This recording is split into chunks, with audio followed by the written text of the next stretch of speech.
If you've ever thought about starting your own clothing brand, but just didn't know how or where to start, you've come to the right place. Today, I'm going to show you an easy way to start making your own custom clothing using a heat press. Let's go.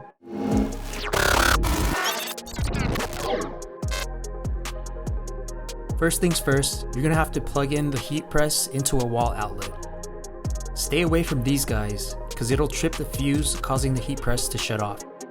The heat press I'm using here is from Heat Press Nation.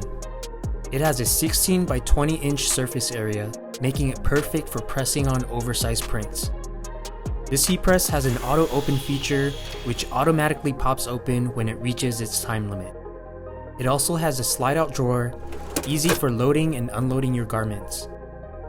Now we're going to turn on the heat press and set the temperature and timing. To do this, press the OK button in the middle. Hit OK again to set the temperature in Fahrenheit. For the graphic we're pressing, we need to be at 300 degrees. It's currently set at 320, so we're going to have to go down 20 degrees. Hit OK. Next, we need to set the timing at 12 seconds, so we'll need to go down by 8 seconds. Once everything looks good, hit OK. It usually takes about 15 to 20 minutes for the heat press to heat up. Having an infrared thermometer is helpful for when you want accurate readings of your heat press. It's a nice tool to have so that your graphics always come out looking fresh. Here I'm using the Shockaware Max Heavyweight tee. What you're going to do now is lay the t-shirt flat on the platen. Try to center the t-shirt as best you can by pulling straight down on the armpit areas of both sides. I usually like to use a neck tag as the center point of the t-shirt. Also, make sure the collar is hanging off the edge so that you have a flat pressing surface. Next, what you're going to do is get rid of all the dust and lint that's on the shirt. Since I don't have a lint roller on me, I had to improvise by using shipping tape. After you get all the lint off, it's time to pre-press the t-shirt. Do this for about 5 to 6 seconds.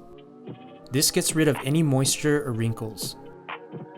Here's a graphic I made for my brother Mystic. If you're into trap music, make sure to check him out. Now let's lay the graphic down on the shirt. What I like to do to find the center point of the graphic is to fold it over in half and pinch it in the middle of each side.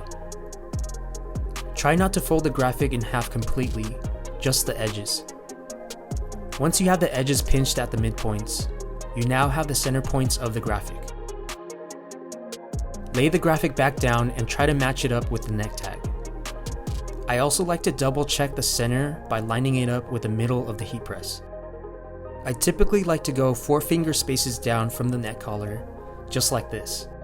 4 fingers is about 3 inches down, which is pretty standard. The last thing I like to do before pressing down the graphic is to line up the text with a straight edge on both sides so that it's straight.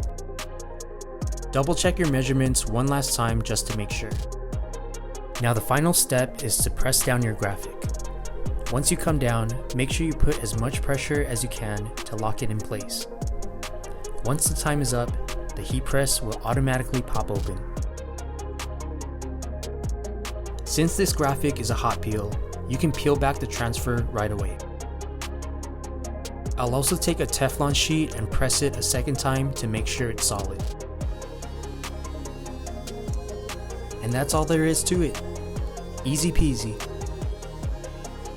Now you can call yourself a heat press pro.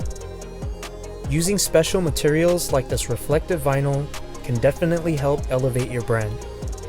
The possibilities are endless, and the best thing of all is that you can do all of this from the comfort of your own home. Drop a comment down below and let me know what you think. Now if you want to know what blanks to use for your clothing brand, you can check out these videos here, and I'll see you in the next video.